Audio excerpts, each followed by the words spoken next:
This moment in the history of this planet is the moment that after nearly 4 billion years of evolution, our one species among the billions that's ever lived suddenly has the increasing ability to engineer novel intelligence and re-engineer life. These are the godlike powers. And the big question is whether we can do it wisely. But all of us are trying to say, well, what are the frameworks that we can use? And so we have these ethical systems that it's not that we need a new ethics. I asked people what percentage of the nuclear weapons that we already have today would wipe out all the major cities in the entire world and send the world into a nuclear winter for a decade and kill billions of humans in that and billions and billions and billions of animals. Do you know what the answer is? If the thing is humans surviving another 1,000 years, I would say I am 99.9% confident that humans will survive in one way or another. We had World War I, we had World War II, we had the Spanish flu. So even if bad things happen, and it's almost guaranteed that bad things will happen. After World War II, Germany and Japan turned towards the light, and they decided to embrace global capitalism and global collaboration and get rid of kamikaze bent and the Nazi bent. Every person has an innate right to life. Every person has an innate right to education, to just realizing their potentials. So I've always supported a two-state solution. Hey everyone, welcome back to the Love Conquers Fear podcast. As I mentioned in the last episode with Joel Schaefer, we are on the road, and I'm very happy to be in New York City. I've got a really incredible week coming up. I'm speaking at the Principal Business Summit and having dinner with friends tonight and having another podcast guest on. So you'll see that in the next episode with Alexander McCoben, who I used to work with on the board of directors of Conscious Capitalism. He was the CEO that we recruited in, and now he started his own fund, and that's going to be super fun to get into a conversation with him.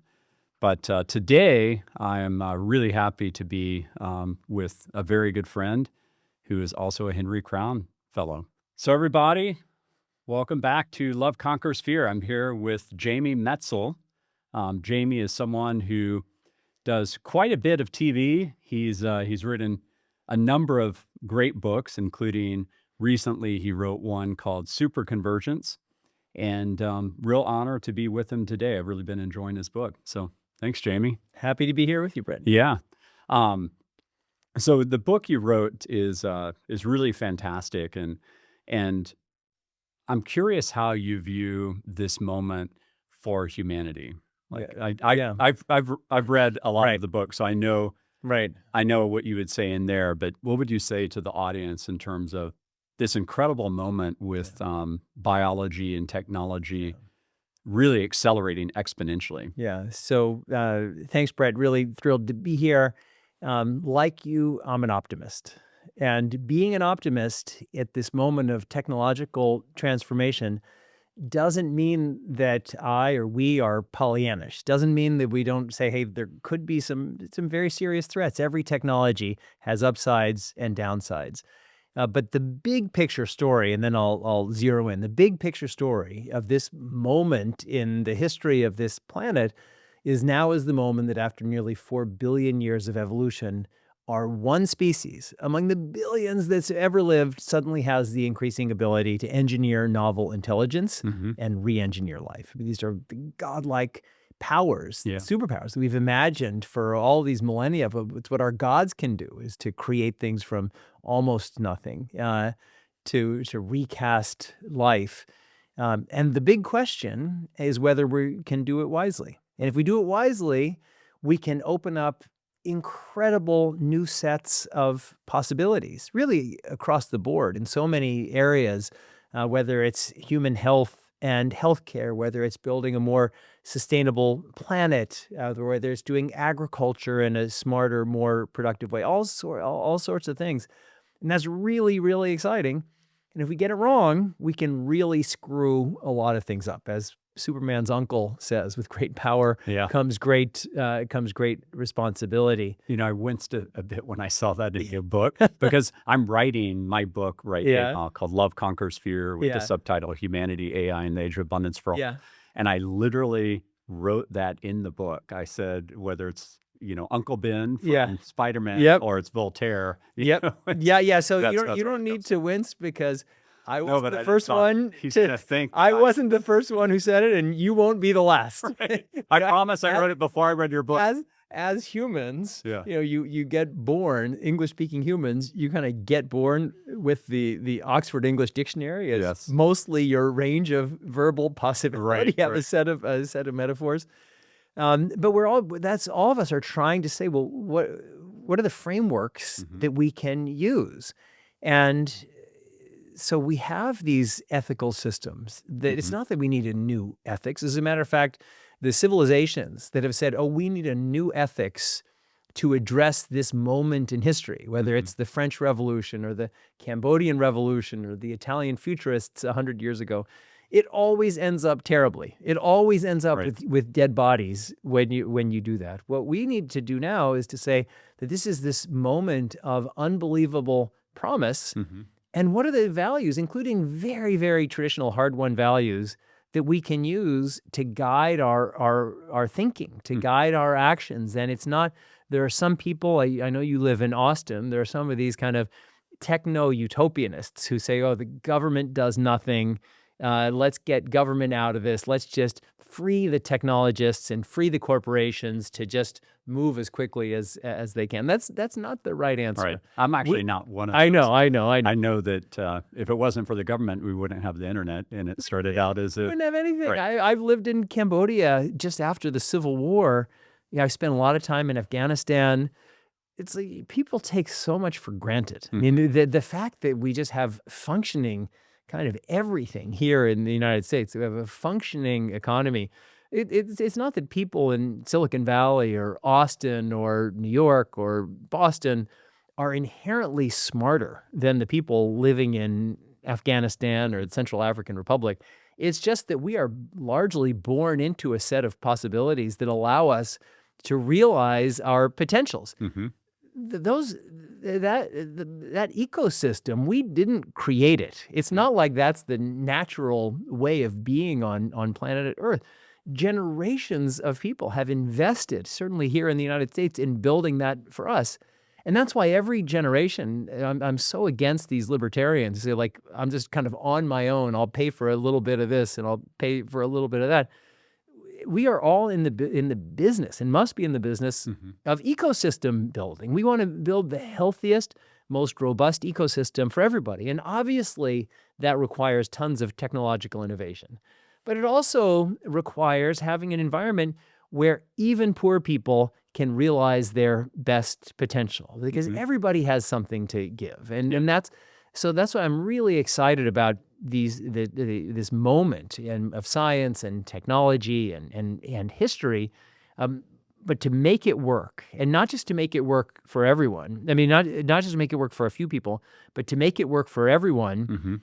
It's got to be, that has to be our goal right now. Because if there's just a few people and they are separating from everybody else, and they are the ones who are leading everything, taking the rewards, it's just not going to last long. A world where there's a small number of super empowered people and a bunch of really pissed off, disempowered people is a bad world, including for innovation.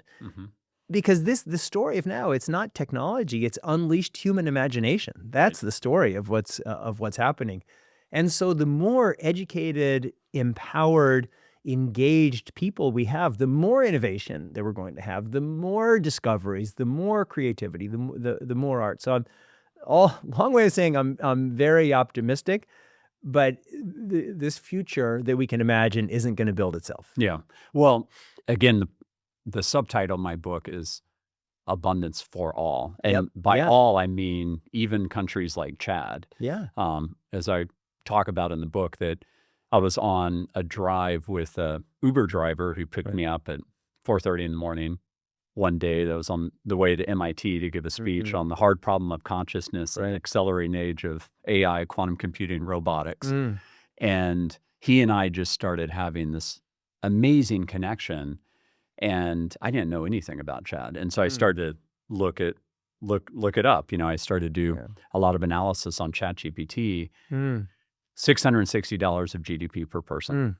We have 85,800 per person here. And, you know, he's saving up all of this money to bring his family 7 years in the future to America. But right now he's sending almost all of his money to them and his parents in Chad. And it hit me it really kind of shook me when it hit me that the solution is AI and robotics. Like, we need to get to a point of exponentiality where someone, whether it's an entrepreneur or NGO, could come in with an army of robots and build the clean water pipelining they need, build the solar starts they need, build, you know, the healthcare facilities they need, build the, you know, the electrical pipeline. So the building is certainly one piece of it, and very important.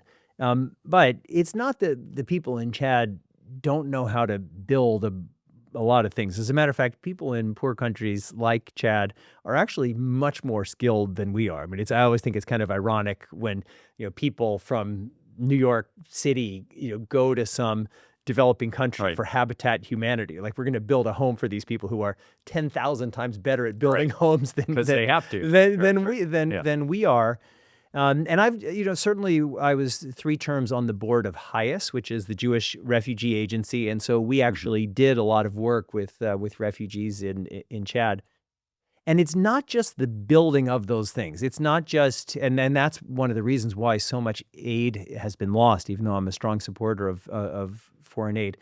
It's not that nobody is wanting to build bridges or wells or solar. I mean, there's been enough money has gone into many of these countries to build all of those infrastructures many, many, many times over.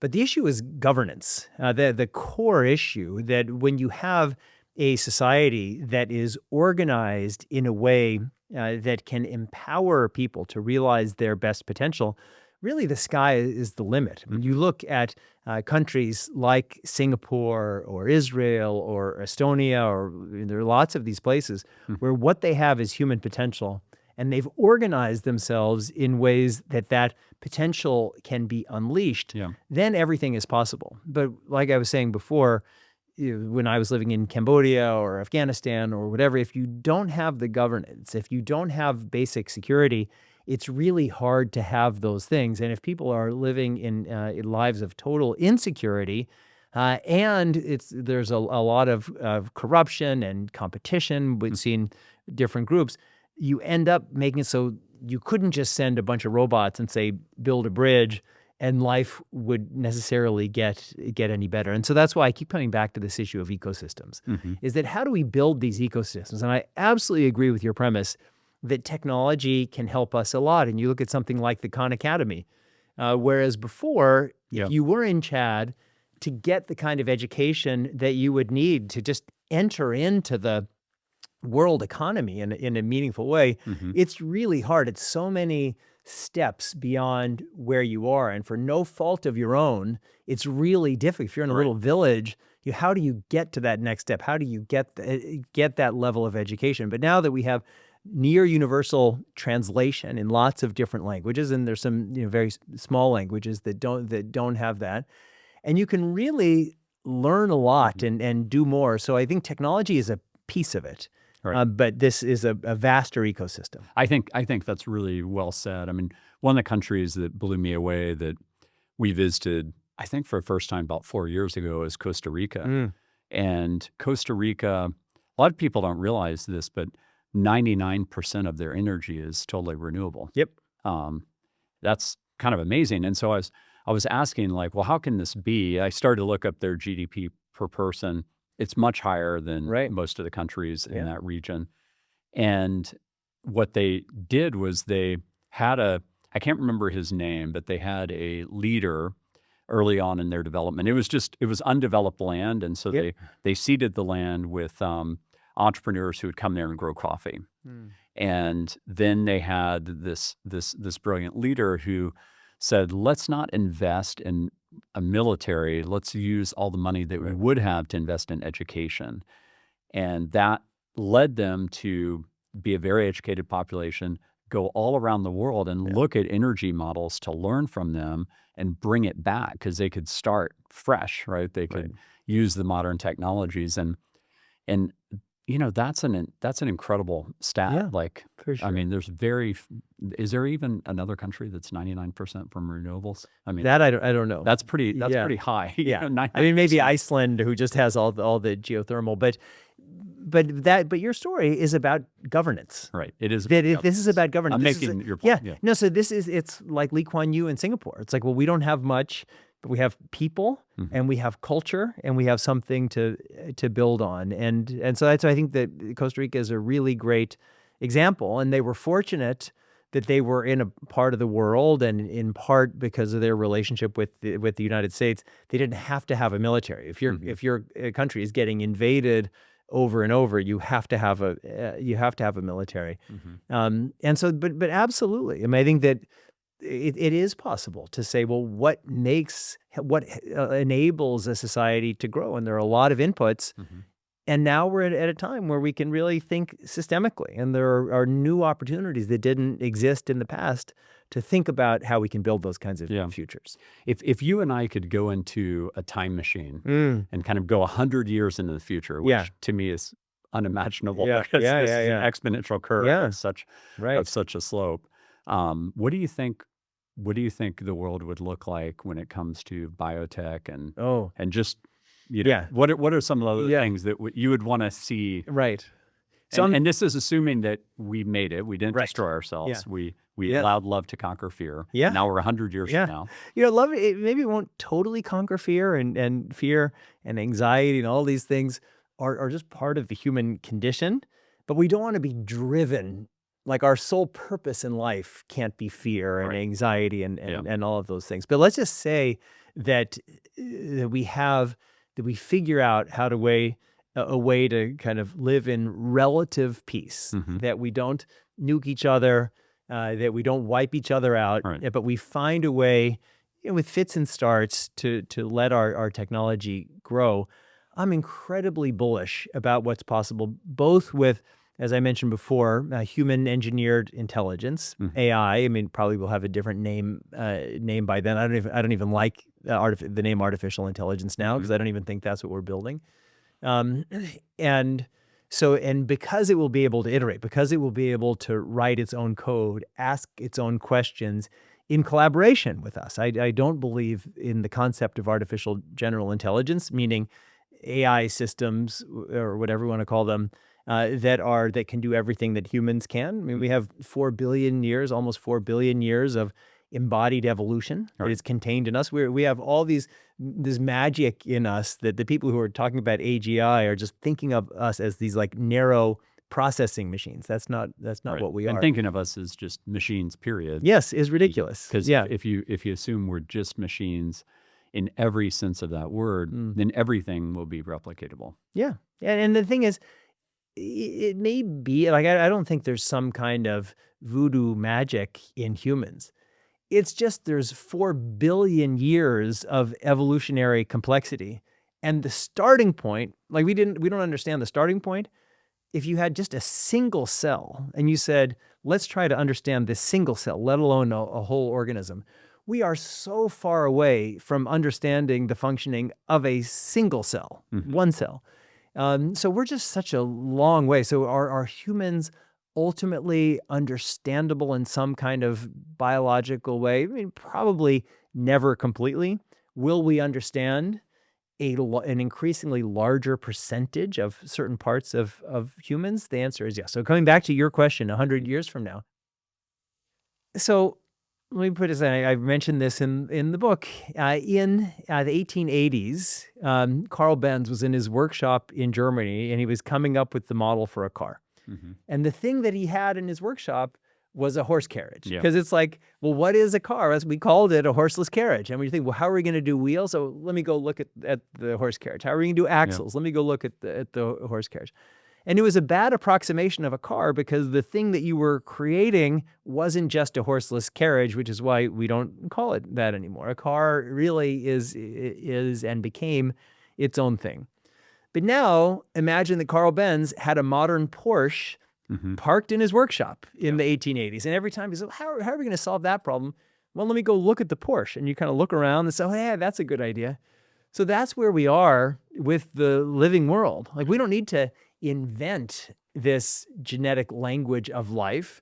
It's there. Right. We need to understand the thing that already exists. And so we know that there's just a massive range of possibility within biology because you had a single spark of life almost 4 billion years ago, and it's diversified into all of the life that exists, has ever existed, and could exist, which is, it's really an unlimited palette. And so we can study that. And so we're just going to be able to do a whole lot of things differently. Are we going to recreate an entirely new parallel biology?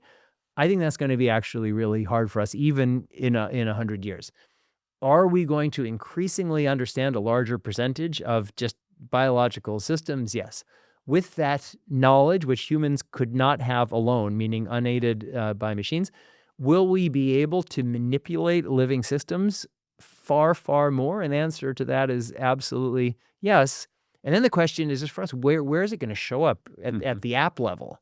And so the app level, it's human health, maybe human longevity. There are a lot of false claims people are making now about longevity, but it seems, even though it's not possible now, and even though people like Brian Johnson are literally peddling bullshit, I don't know whether we're allowed to say that.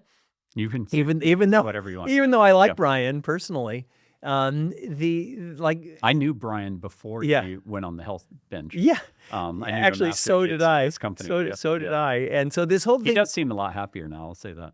he's got a purpose, and I know that in his Venmo days, he was living a very, very unhealthy lifestyle, and he's had twists and turns, but I do like him, and I like bold people just in life. And my feeling is the claim "don't die" a real claim? No. It is a fear-based claim. It is. And just the thing is, humans are not going to be living on Mars anytime soon either. And so I do think that it's almost like a marketing thing. Like, you have to have an outrageous, impossible claim, because otherwise it looks like you're just starting a business and doing something here on Earth. So I think coming back to this question, I do think that we are going to find all kinds of really exciting ways to expand and extend human health, longevity, health span. And the reason we know we can do this is because we've been doing it for a very, very long time. 100 years ago, a little more than 100 years ago, average life expectancy in the United States was about 40, and now it's about 80. And we didn't have genome editing in this last 100 years, but we had public health, and we had better healthcare, and we had worker safety, and we had food standards, and all these kinds of things. So I do think that we're going to have that's going to have very positive implications for human health, and how we feed ourselves, but also just our relationship with the living world. We have a very destructive relationship with the living world. And we can understand it just because it's not that we've risen to the top of the food chain. We so dominate the food chain. We are so high above everything that we've become a threat to everything else. And there are some people who say, well, we should kind of push ourselves backwards in evolutionary time. And I think it's just not going to happen. Right.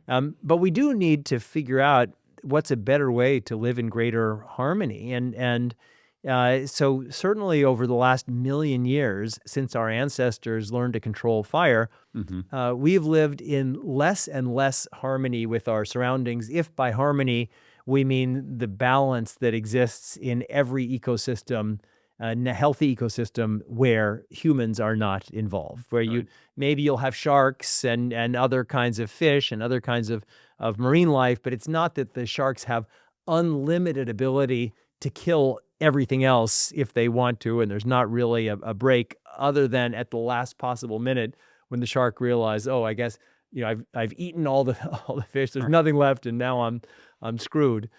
But I do think that we're going to do it by finding better ways to get the food that we need, which will decrease the land and water and fertilizer footprint of our agriculture. And upside foods, and I know I know you wrote about that trend in the book. I'm very excited about it, even though the unfortunately those stocks have not done well at all. That doesn't mean the story is wrong. I mean, the plant-based meat. I mean, I was actually one of the early investors in Beyond Meat, and I hope you got out. I did. Yeah. It was such a great gain that I sold at near the high, just because you never look back on a good gain. Yes. I was like, this is such a high multiple that if it goes down, I can buy it again if I regret it. But upside foods, I love Uma. I'm good friends with Uma. Yeah. The big question there is you talked about governance, the regulatory hurdles. It's been outlawed in Texas now. It's been outlawed in Florida and Italy. And these, I'm a very spiritual person. But the testimony is really kind of ridiculous, because people are there saying this is an abomination against God, and it's like, do you think, okay, first of all, like it's 1/10 the feed cost, it's 1/10 the water cost, there's almost no land usage, no antibiotics, no hormones. I was like, I'm pretty sure God would actually think this is an evolutionary. I am, as we'll get to this. I mean, I am. I describe myself as a Jewish atheist with Buddhist leanings. So this is coming from the atheist in me. If anybody thinks that this God in whom they believe in is fully invested in industrial animal agriculture, and that's God's main thing, and God's is like, I want humans to collect all these animals, and I want to keep them in these very contained spaces. I want them to pump up these animals with antibiotics. I want them to cut down all these wild spaces so they can either grow food for these animals or let them roam in certain places. I want to have these small numbers of domesticated animals completely outnumber and basically essentially encroach upon the space and the existence of wild species. And I'm Yahweh, your God, and I demand that you do all these things. So I'm pretty sure this is nowhere in the Torah or the Bible. It could have been on that third that third set of commandments that cracked from the movie, but the ones that were admitted. Exactly. No, that fell, and he said, "Oh, there's only 10." So if there is a God, or just in my view, just based on what I would think would be an ethical system that would make sense for humans, for everybody, is to say that we humans, I mean, we're a very special species, and we have these wonderful capacities and terrible capacities, and that part of our realization of ourselves is to recognize that we are part of these ecosystems. We are animals. We may have these special qualities, but we're animals like all the other animals, and we are inhabitants of this earth, this space that we share. And how wonderful if we can create an ecosystem that's healthy as possible for us and healthy as possible for all other life on this thing. So I would imagine in that story, having ways of getting the animal product, and I'm not a vegetarian, although it's probably the ideal. For over 15 years, actually. That's the right answer. I mean, that is the right answer at this stage of our development, is for everyone to be a vegetarian. It's just, unfortunately, for the time being, it's just not going to happen, because as societies everybody is becoming less vegetarian in spite of all of the environmental consciousness and all of the vegetarian consciousness. It's just the animal product consumption just goes up and up and up everywhere. And in the poorer countries getting wealthier, that's where it's going up the fastest. So coming back to your question about things getting better, I think that it will grow our food differently. We will be able to grow materials, that we don't need to invent a whole new system for industrial production. But certainly over these last couple of 100 years, 200, 250 years, with the Industrial Revolution, our extraction at scale has been extremely destructive. And again, I'm not against industrialization, because the thing that this is a problem that we are blessed with. Oh, That yeah. when we had the Industrial Revolution, Has been amazing. before that, how do we get things done? Well, and there were Labor billions and slavery. Yeah, exactly. I mean, slavery, But everybody did But- slavery for the reason it's like, right. how else are you going to build big things? Yeah. I mean, it's a really tough one to grapple with, because it did kind of bootstrap capitalism, but it's such a sin that we have to think about. So I'm just for station identification. I'm obviously totally against slavery. I know you are. But all I'm saying is that all of these, so it's like the slavery in Africa, in the Arab world, in the Middle East, it's literally in China, everywhere there was slavery. And it wasn't like people learned it from the West. Every civilization, almost every civilization, except for some. I'm Jewish too. I mean, we were slaves. I know. So there's no record of that. Although it's like it ought to be true. Yeah, it's in our records. Pretty clear in the story of Exodus. The Passover. Although there's unfortunately, I mean, everybody has the mythologies. There is no archaeological evidence of the Jews in Egypt and this Exodus story. But we all have our mythologies, and we live by them, and so that doesn't make them untrue. Well, you know that all of our holidays are around. We were enslaved. We persevered and overcame. And let's eat. Now let's eat. Yeah. So I mean, just pressing on the 100 years from now, because it's kind of a fun thought experiment. And the reason I'm asking you, by the way, is that you're a pretty prolific author. So it's not just the nonfiction books you've written. You've also tried to create, fiction books that are really good to envision. And I did that recently with a science fiction novella called The Lattice. And The Lattice is envisioning the years 2030 through 2085. Right. And there's this collective awakening event where Dr. Alexander Bliss, who's a quantum physicist, has this audacious idea on how to get humanity on the same page about what our actual reality is.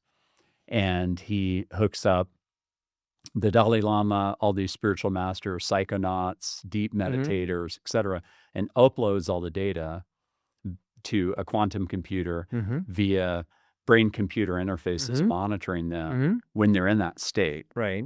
And he discovers something that is called the lattice, which is essentially the interconnectedness of all things, and that our reality is deeply rooted in love. It is a very spiritual book. That's wonderful. But it's a book that anybody that's done like a lot of deep meditation work or psychedelics, like they've glimpsed this, or they've had an awakening. They've glimpsed that whatever the reality beyond is, it's deeply rooted in love. Now, there's lots of natural selection interpretations of that, but when you see it, you can't unsee it. And after I read the book Proof of Heaven by Eben Alexander in December, I have now had 7 friends that I've had for a long time tell me that they've had that experience where they had a near-death experience. And I was like, you've known me for all this time. Why didn't you talk to me about it? They're like, I'm worried you would write us off as woo. And I'm like, well, I wouldn't have, but I would have definitely questioned it before I did my own psychedelic journey and experienced what is the reality and the beyond.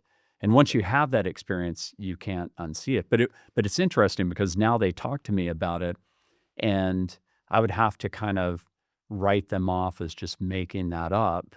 And there's always this lots of commonality between it. So anyways, in this science fiction novella, The Lattice, we get to a point where it's undeniable evidence, and it kind of shakes human society to the point where we unite. We're 99.9% the same DNA wise across the world.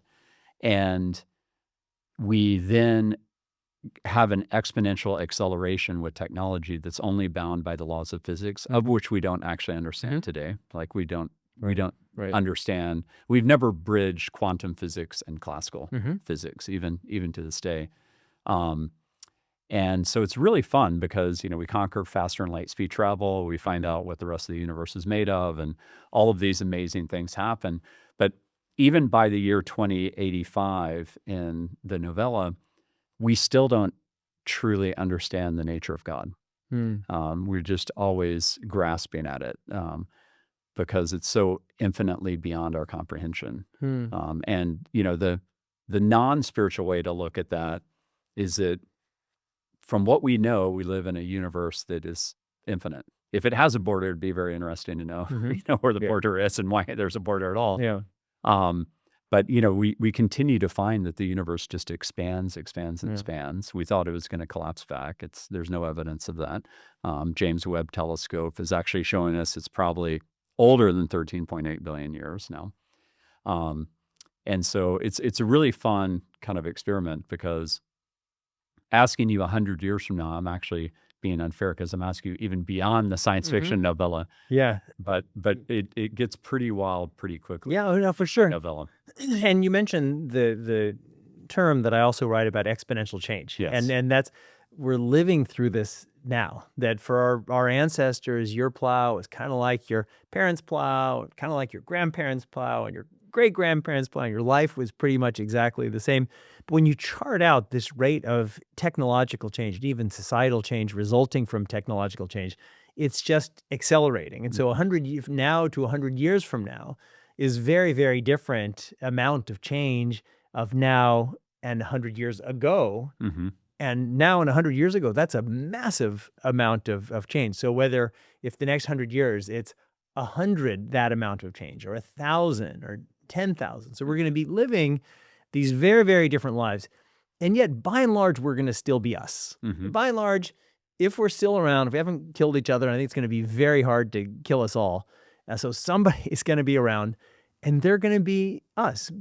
Bipedal hominins, an African invasive species that's now spread around the world with these many great qualities, with many negative qualities, with very animalistic drives that sometimes get us to do crazy and often self-defeating things. And we're going to have these technologies.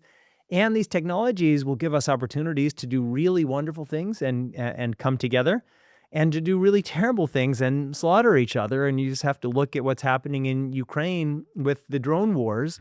If you're the defense minister of Ukraine, you're literally committing treason against your country if you are not racing towards fully autonomous killer robots as quickly as you possibly can. It's existential. But if everybody does that, then we're kind of screwed in the future. So we're going to still be humans, and we're going to have these increasingly powerful technologies letting us do wonderful things. And we're not going to want to turn ourselves into something else. I mean, that would be a very authoritarian step for anybody to take. But you talked about the nature of reality, and it's a philosophical debate whether there's a nature of reality that is separate from our interpretation of the reality around us. Because you and I, we have our reality here, but there's all kinds of microbiota in this room. I'm sure there's little mites and things in the carpet.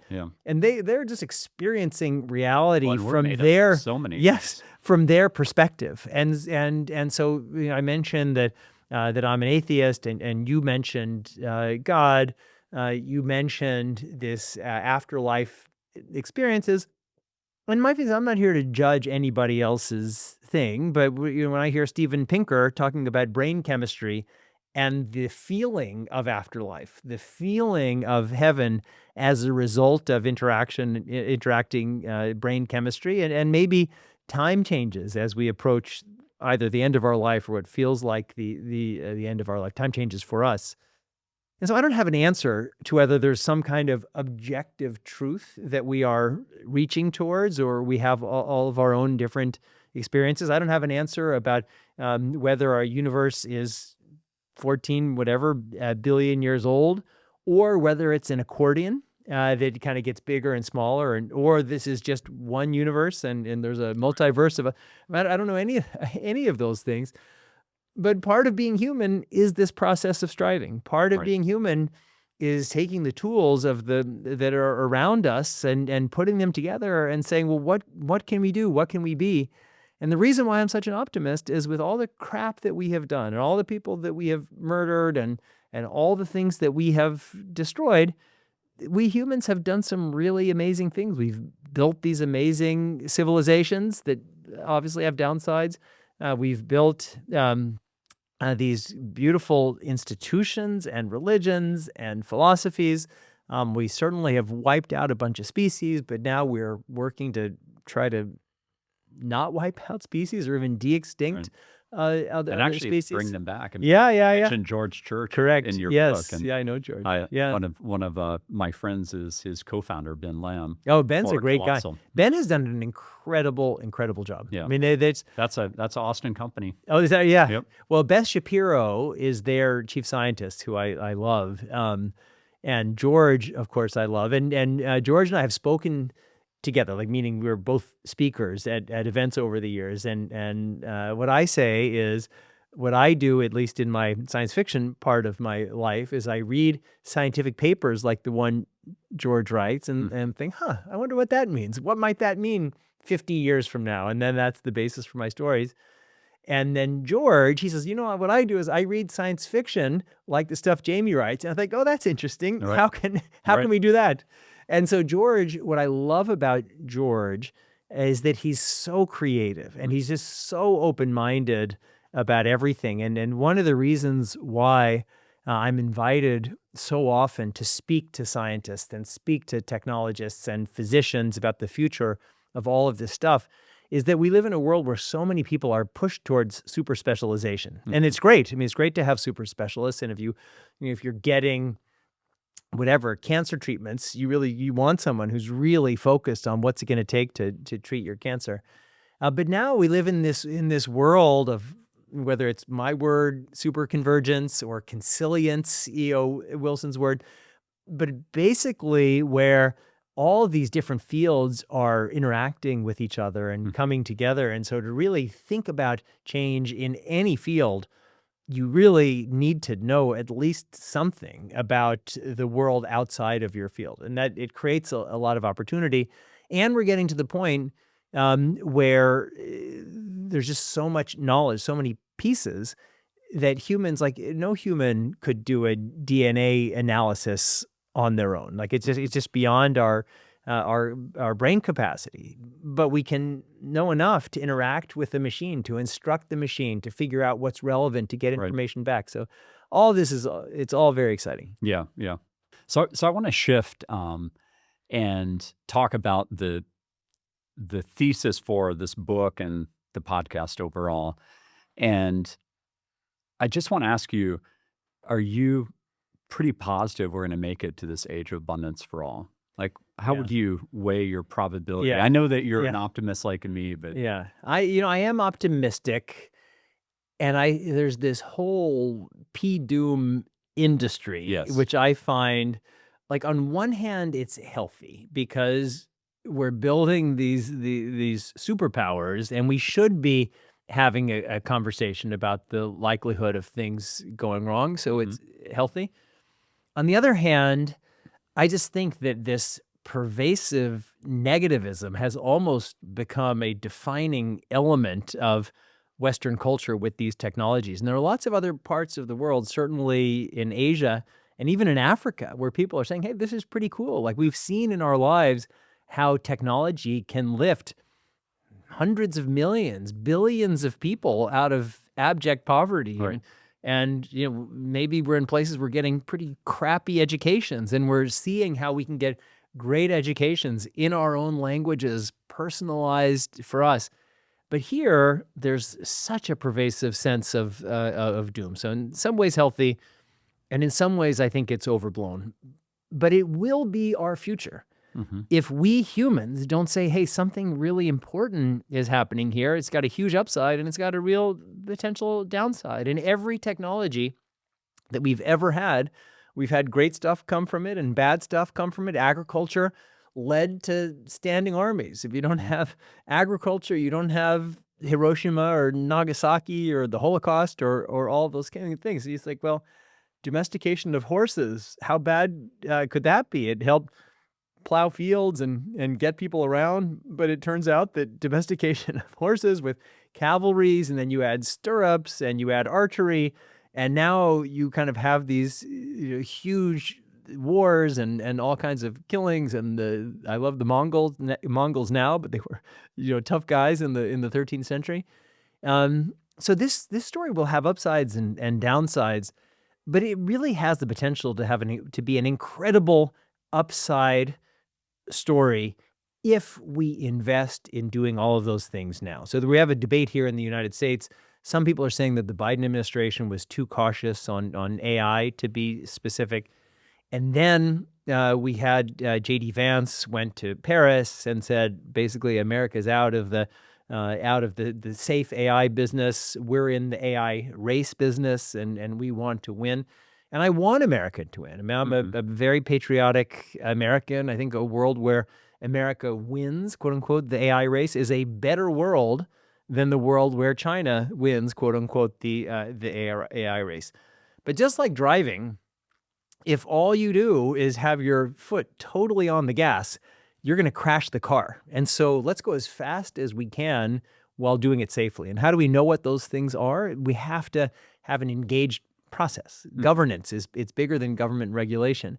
And we need to engage people. And we need to have people feel like, hey, this story has some positive things for me in my life. And that's why certainly I write the things that I write and say the things that I do. And I know that you are, that you're the same, Brett. But so I'm optimistic that there's a very, very, very positive story. So it's a joke that I repeat often, but there's only one problem, and I can summarize it into a single word: humans. Right. Wonderful, terrible.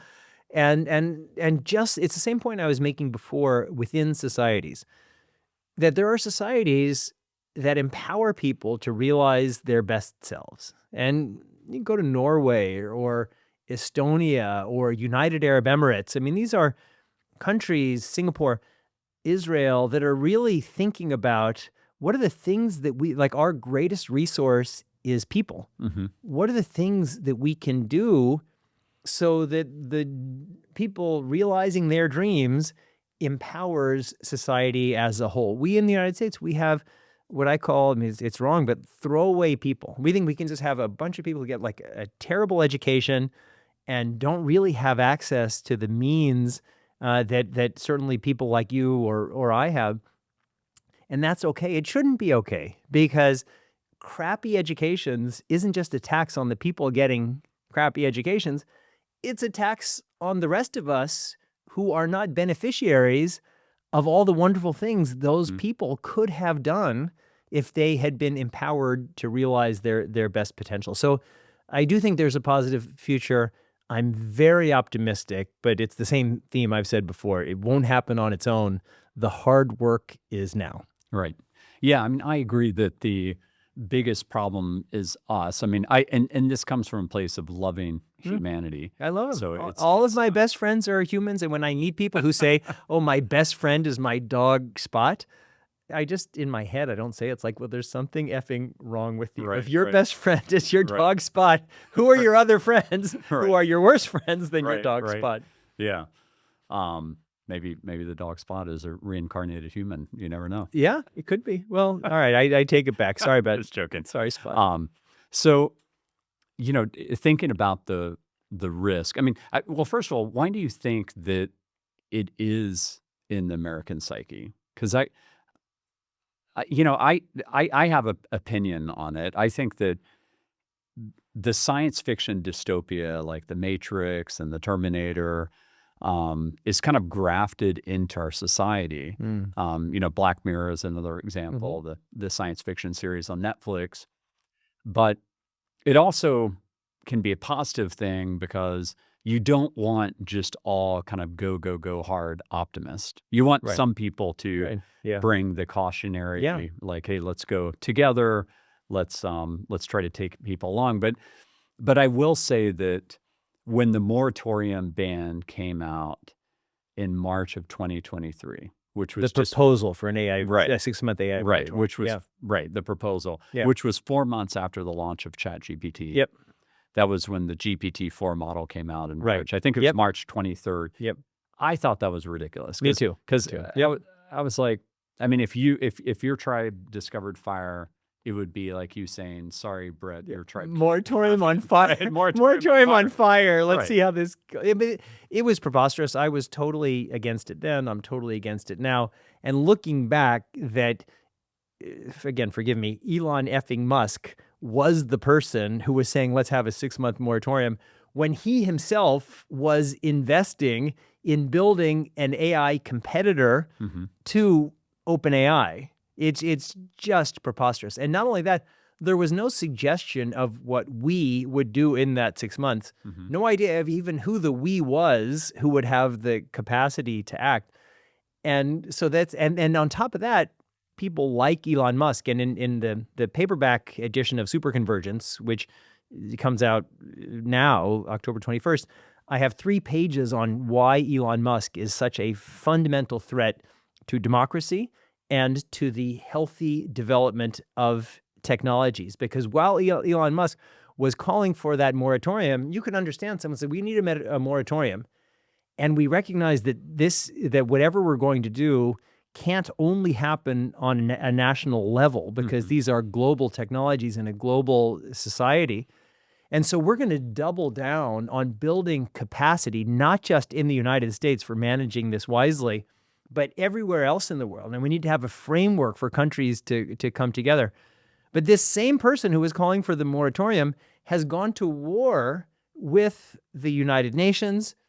He's in his own thing with that crazy ketamine fueled madness of going around with the chainsaw about cutting USAID and literally murdering millions of people who no longer have access to life-saving medicines and food and all these. I mean, it's so disgusting and despicable. And so that was the face of the. I mean, Stuart Russell is a great, thoughtful guy, but that Elon Musk was the face of the 6-month moratorium was preposterous. And if he had said, I've learned this is all going to happen at a global level, and I am one of the richest men in the world at that time.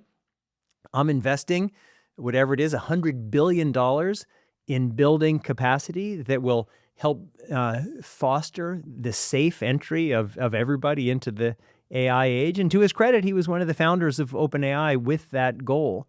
But had he continued with that kind of altruism, that would have been good. So long way of saying I completely agree with you. And moratoria tend to not work that well. Yeah. Coming together to actually solve problems sometimes works, and I think that's got to be the goal. Yeah, one of the things that Elon Musk said recently, and I want to put this in context because he is the light and the dark in one human. Yeah. I do think that what his companies are doing, like SpaceX with reusable rockets, et cetera, are really amazing progress for humanity. No doubt.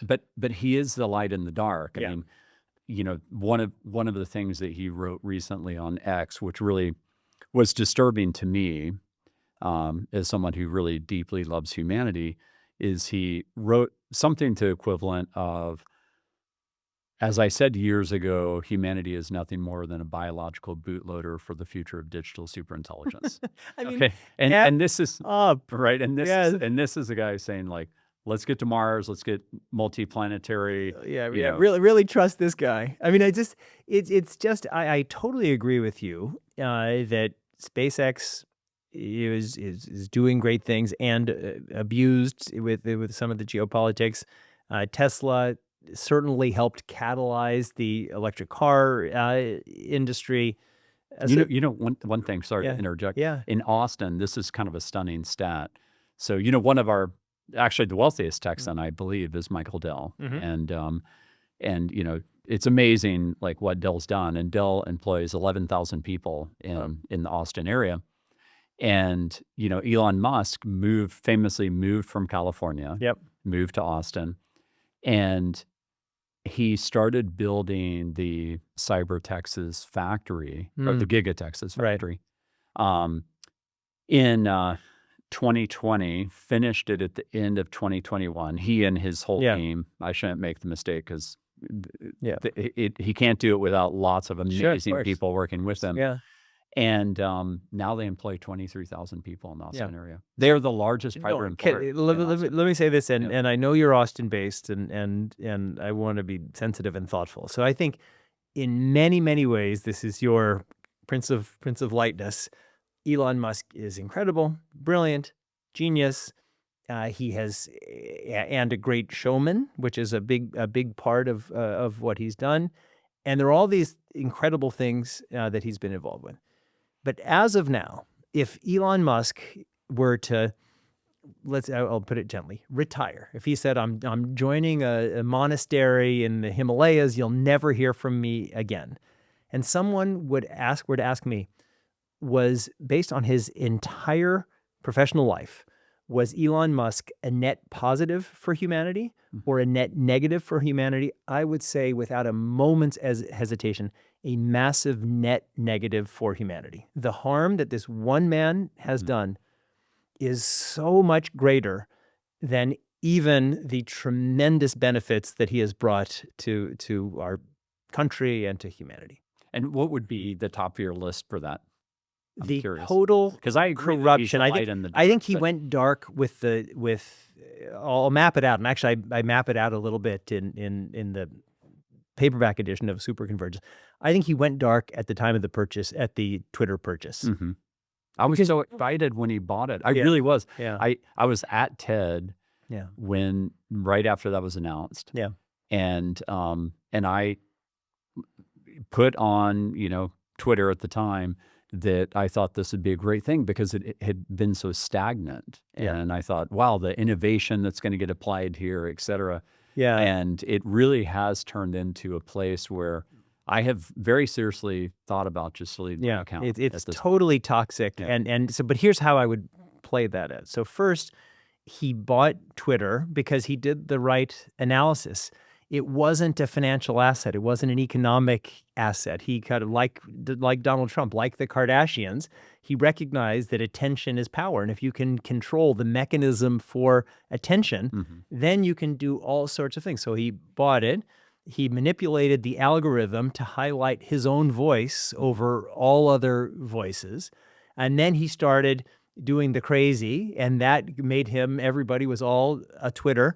And he grew his attention. Everyone was saying, what's he going to say? He grew that voice.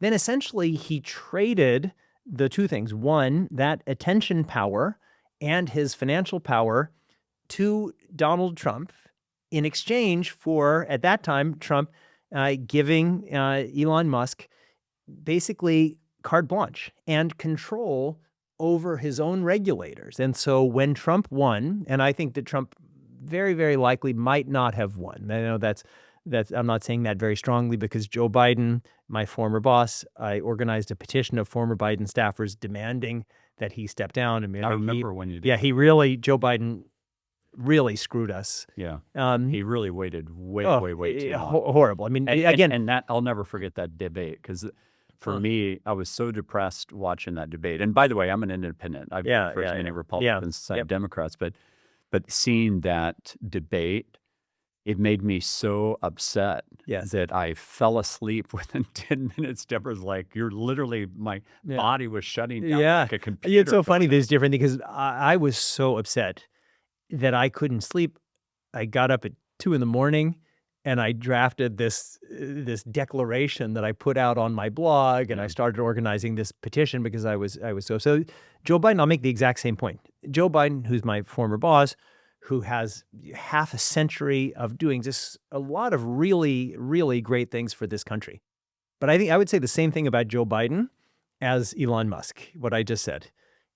Putting everything on a scale, I think America would have been better off had Joe Biden never entered politics. His decision to seek re-election in this last election was a greater harm than the benefit of his entire and storied career. But coming back to this point, I think you're right about that. Yeah. And that's sad because Because there were a lot of good things that he did during So his administration, and his including, life, yeah. supporting Israel like so Yes. well. No, he in his whole life. I mean, he's someone who I before really respected. I think he's a good person, but it's just like we all have our own demons, and that's just really. It's like when I was in high school baseball, and the coach used to say, "Good play plus bad throw equals bad play." Like you can field the grounder and have like and then you throw the ball up into the stands. It's a bad play, even though maybe it was really hard to get to that ball in the first place. So Elon Musk, he trades these two things, this attention and the money to Trump, in exchange for the ability to oversee his own regulators. And that was why, certainly before the fallout, the valuation of Tesla and SpaceX and the other Musk companies just shot through the roof, because they said, all right, now this guy has basically carte blanche for the United States government. Of course, it ended up not going well. But I think that had Elon Musk, I'm not making a judgment in this statement on the Trump presidency, but had Elon Musk not supported Donald Trump, I don't think Donald Trump would have won the election. I mean, it's impossible to prove that. So I think he did, in my personal view, get Donald Trump elected. And I just thought it was such a corruption of our He system. certainly was all in. He Yeah. spent $250 million. Yeah, I think it's almost 300. And it's just again, it's not his fault that our system is so corrupt, that we don't have reasonable campaign finance structures, and we've it's gotten just worse and worse. But for one of the richest Americans to simply buy the election, and then you have the people who are people who I'm more philosophically aligned with, people like Reid Hoffman and like all the Reids, I support, but weighing in on other sides. I mean, I just think Clash of the Titans democracy is not democracy. I mean, that it's something else. So I do think that I don't even remember what the original point was after all this. Well, we're talking about how positive are you? We're going to age of abundance for all. So I am positive, but maybe all right, that's a good transition. If the age of abundance means we have a few people, and whether it's people I like Reid Hoffman, or people I don't particularly like Elon Musk, if that's the story, it's going to be a bad story. Because even the titans who I like, and you can look, and I've mentioned Singapore, I've mentioned United Arab Emirates, where you do have titans and they're doing a pretty decent job. Eventually, I'm a Democrat at heart. As I said before, I believe that all humans have innate potential. All humans have innate rights, that societies that figure out how to empower people to not only realize their best, but to contribute their best in conjunction with others, and that there's always conflict, there's always pressures. Like those are the societies, not just that are going to succeed the most, but where we want to live. But right now, it's very competitive. In the United States, we're competing with China, which is organized in a different way. And so I want us to win that competition. And so to do it, we have to win it in our way of empowering all these people. And that's why we certainly have all kinds of problems with our immigration system. But we have two ways of getting the greatest, most educated, empowered workforce in the world. Mm-hmm. We can have the greatest education system in the world, and we're a big enough country, we have enough people. It's like, well, maybe we can pull it out that way, and we should do that.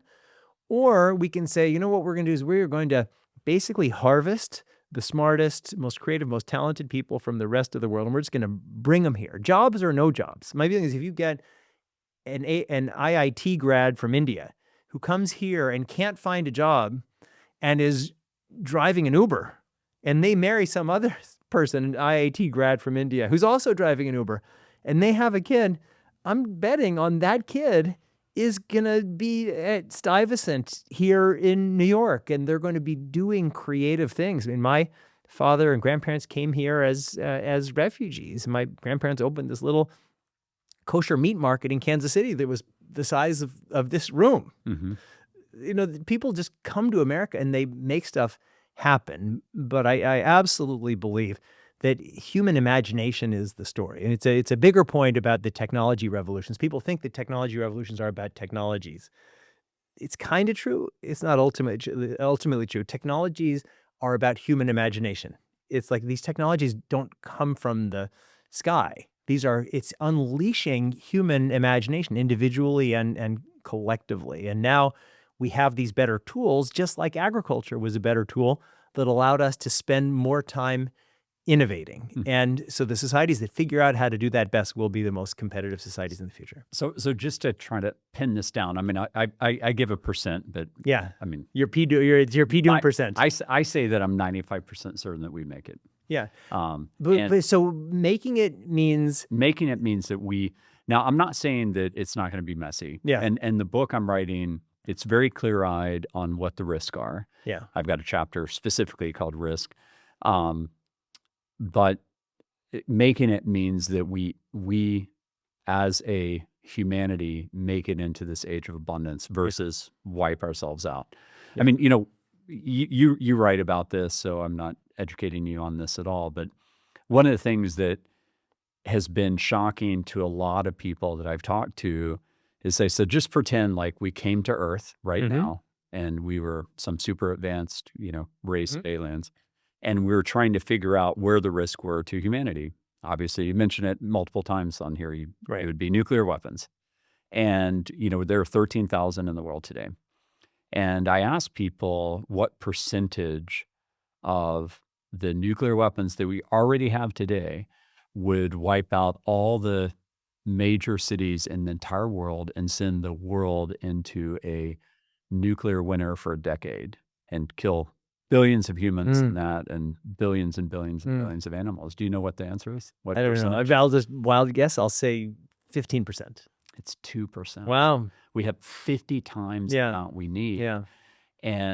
But even then, I mean, just because it's whatever Malcolm from Jurassic Park. No. Oh, Ian Malcolm. Okay. Yeah. From Jurassic Park. It's like life finds a way. Even then, I mean, we basically had that when the asteroid hit the Earth 66 million years ago, which was terrible for the non-avian dinosaurs. It was great for us. Like you and I wouldn't be here had that not happened. Also that you probably know this, but Byron Reese educated me on this. He was on the podcast a few episodes ago.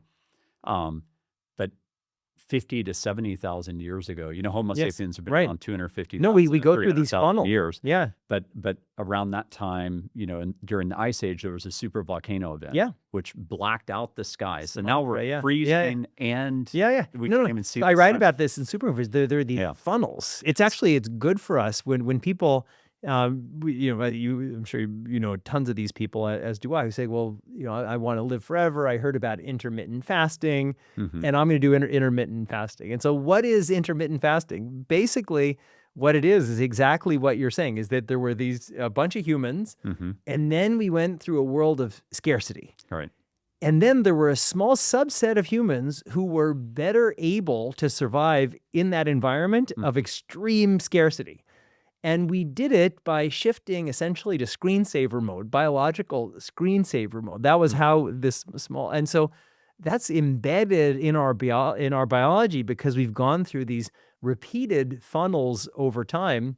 And so that's basically when people are doing intermittent fasting, they're saying, whether they recognize it or not, well, we have this innate capacity that in times of scarcity, our bodies resort to screensaver mode, so they're not just spending all of their energy and dying fast. So we're going through these funnels, and that's why even if we nuke everybody, there's going to be somebody in some little cave somewhere or whatever. I mean, and even if it's not humans, like there are just niches in biology. So somebody else is going to come, and these 66 million years since the asteroid. I mean, it's nothing in evolutionary time. Right. Yeah. I mean, as you point out in your book, life has been around for 4 billion years. Yep.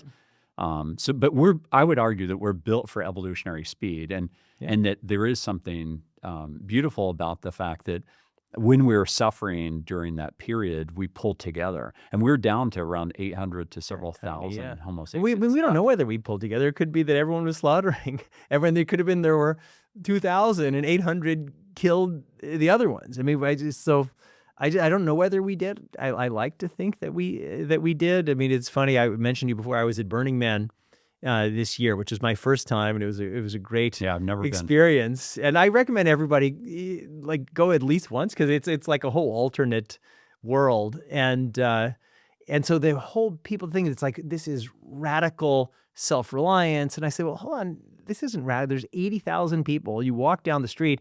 I've never been offered so many free vulva-shaped waffles, and there's like people just giving all kinds of stuff. It's like you don't need to do anything. You can survive. Yeah. Radical self-reliance is going 10 miles away in the desert and living on your own. And so I just think that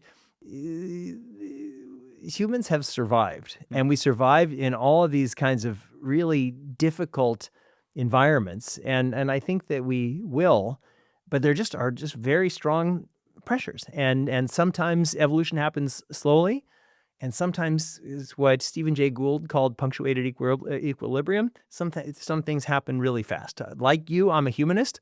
I want humans to survive. I hear all these things. Oh, humans are just a virus on planet Earth, and we're the new Neanderthals. I mean, I reject all of that. I want humans to survive, and I think that your scenario of humans collaborating 75,000 years ago, which it could be true. I hope it's true. Like, I hope that that's the message, because the point, what I was saying with Burning Man was like everybody's so happy with radical abundance. But I say just, cut the water supply so there's only enough water for half of the people in Burning Man just for drinking. It's like all of a sudden the parties are going to stop. Right. The parade and the naked races and all those things, those are going to stop. So we live in this world of abundance, but scarcity scares us because we have an innate survival instinct. And when it's triggered, I mean, humans can be pretty tough with each other. Yeah. I mean, and so that's why radical abundance has the potential to unleash our better angels. Yeah. There was the Burning Man a few years ago. Again, I've never been. 2 years ago, where it's just like massive rain and mud. And I actually heard that people did really pull together to help everybody else. It's true. So, but what would your percentage be? I mean, how would you? Yeah, it's hard for me to answer, but if the thing is humans surviving another 1,000 years, I would say I am 99.9% confident that humans will survive in one way or another. And I think that it's far, far, far more likely than not that we're going to have a great story. Just because when you look back at the 20th century, you say, well, was the 20th century a good century for humans or a bad century for humans? And I talked to you, as I mentioned before, U.S. 40 years, average lifespan 1900, 80 years, average lifespan now. So you think, oh, that's a pretty good century. And yet, we had World War I, we had World War II, we had the Spanish flu. So even if bad things happen, and it's almost guaranteed that bad things will happen, I do think, it's like Steven Pinker argument, but I do think things are by and large getting better. Mm-hmm. And I think they will continue to get better. But I think they'll get much better and much better more quickly if, exactly as you are arguing in your book, that we make it radical abundance for everybody, that we recognize that, like I said before, bringing everybody into this story, it's not charity to those other people. It's the best investment we can make in ourselves. Mm-hmm. Well, I do view it. I mean, it's funny because we approach it from a little bit of different lenses, but we largely agree. But I actually do view it spiritually as this is God's final exam for humanity. Like if we pass this test, and we have to pass this test with love conquering fear and having this ability to look into each other's eyes and see the human, or as the Pope recently said, the God in each other, that we pull together. And I think that the technology is going to force us in that direction, because I think what's going to happen is we'll hit this point where we'll be able to see over the horizon. We'll be able to see, hey, if we choose this future, we're talking about the end of disease. We're talking about energy abundance that we can't even imagine, which will create a massive desalinization. We're talking about, all types of radical forms of abundance with food. with pretty much everything, and and also an acceleration where we really can understand like what our limits are, if there are any, and we really don't know. I mean, we don't, Albert Einstein had a problem with discovering quantum entanglement through mathematics, and he didn't like that it broke the speed of light, and he wasn't able to explain why, and it wasn't even proven for sure in his lifetime, but it's been proven now many, many times over. I mean, quantum computing doesn't work without it. Right. Yeah. So, I mean, I love what you're saying. I personally very much hope that it's true. I mean, I've talked about my own theological views. I'm personally just a little bit cautious about the word final, like final exam or whatever, just because this is a continuous process. Every generation thinks, oh my God, if we don't do this, and they say it within the framework of their thing, but we just solve one problem. I talked about industrialization helping to solve the problem of slavery, and it then has created the problem of global warming. And so, every time the many of the problems that we have are the responses to our solutions to previous problems. So we will solve certain problems. We're going to create abundance in some ways, and then we will create other problems. Because if you had said to our ancestors, well, we're going to have this future, and I'm sure they could have understood, well, right now we have, where they maybe wouldn't have had early humans our same counting, but you could say like a lot. We have some humans now, and we're going to have, X, whatever. We'll use some kind of forest metaphor, and they would have gotten like, oh, you mean like all the ants in the forest? We're going to have all the ants in the forest humans in the future.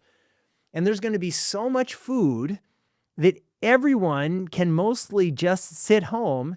And if you divide, and I guess they wouldn't know divide, but all the food, so all the ants in the forest could have all the food that they want to just never have to starve. And we could have that. People would say like, are you talking about utopia? Right. We're going to have, and we're in that utopia now. We have so much more food. If we just said we're going to divide it up, and everyone in the world gets an allocation of all of the available food, every single person would be healthy. Everyone would have tons of food. It would actually be great for peace.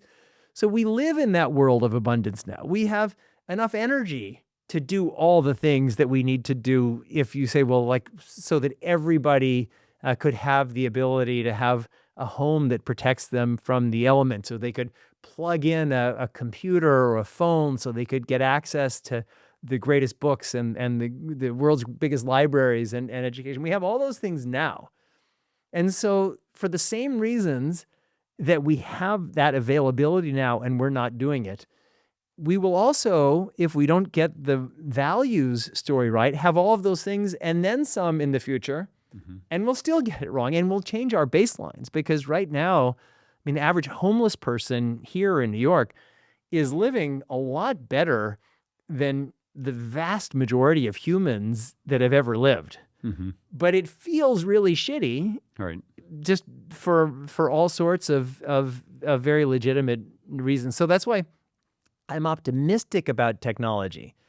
But I just think that technology is one, as I said before, it's one piece of this ecosystem. And if we get the technology right, if we get technological abundance without laying all of these other foundations that exactly as you're writing about and thinking about, and whether it's governance or spiritual foundations or getting over what Isaiah Berlin wrote about, these final solutions being the enemy of humankind, because these philosophies that where you have to be wrong for me to be right. So I just think that we need to do all of those things, and technology is a piece of it. And that's why, as I said earlier, I get a little bit cautious and concerned about the kind of radical libertarians who are just saying, just let me be free to do my own thing, because it doesn't recognize that my own thing, whatever my own thing is, exists within a greater collective ecosystem.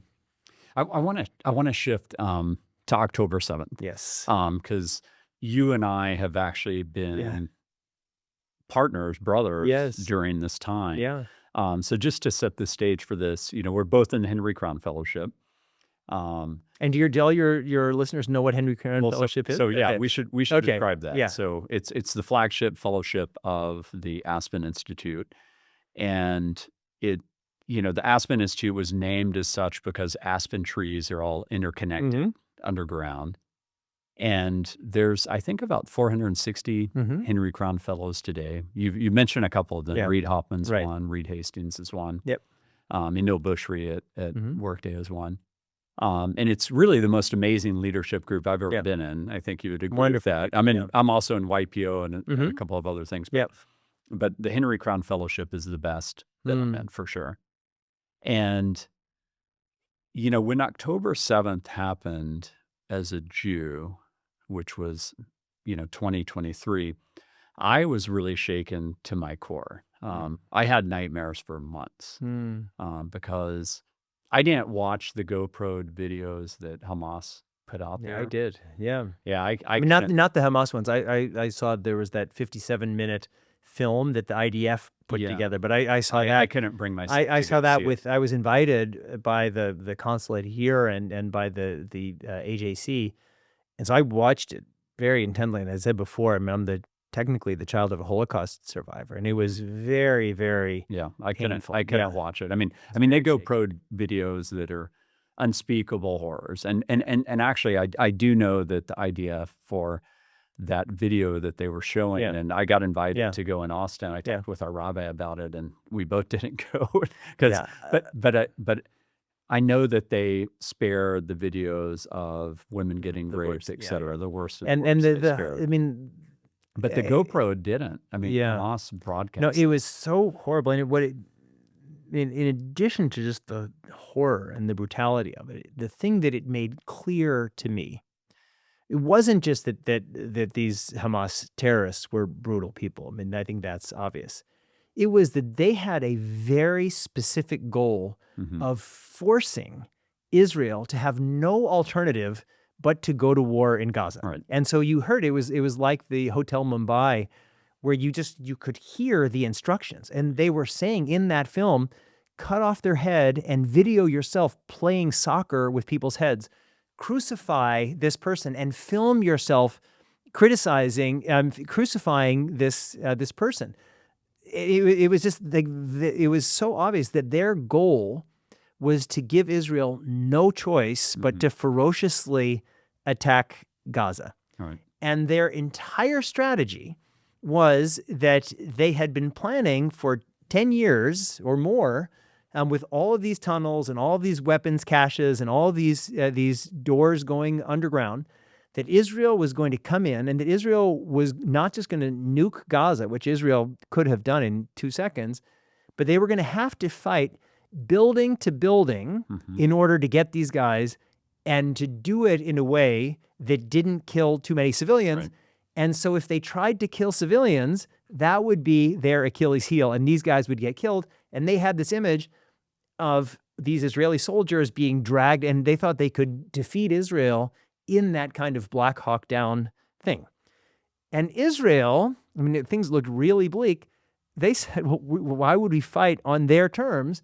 And they used their AI and their geothermal analysis and the satellites, and they found that pretty much every apartment building had one of these doors, every mosque, every school, it was everywhere. And they said, we're going to come from above. Why would we? By one of these doors, you mean doors to the tunnels? Doors into the tunnels. Yep. We're going to come from above. And it was a great strategy. And now, I mean, people are saying, I know I'm getting ahead of ourselves here, but this 65,000 casualties, which who knows? I mean, they say it's like people are saying that Gaza's been reduced to rubble and but somewhere there's a Gaza health ministry, and they've got a bunch of computers and they got a phone, and they're checking their feed for the day. And I mean, it's the whole thing is preposterous. And of that 65,000, let's just say that 25,000 were combatants, which is probably conservative. As to every death is a tragedy. The death of Hitler is a tragedy. Every single human being has some innate value.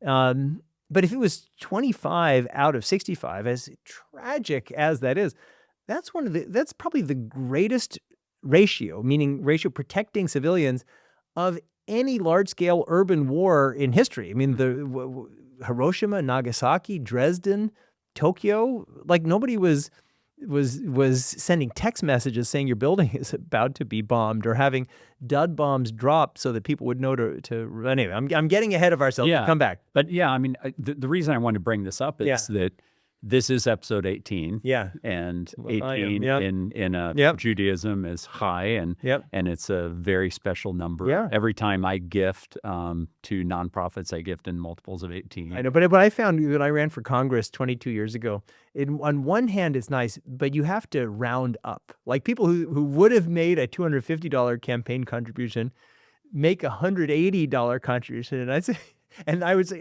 damn it. So my thing is you just add another 90 to that. No, I know, but you should just decide what you want to give and then go up. But I think a lot of people go down.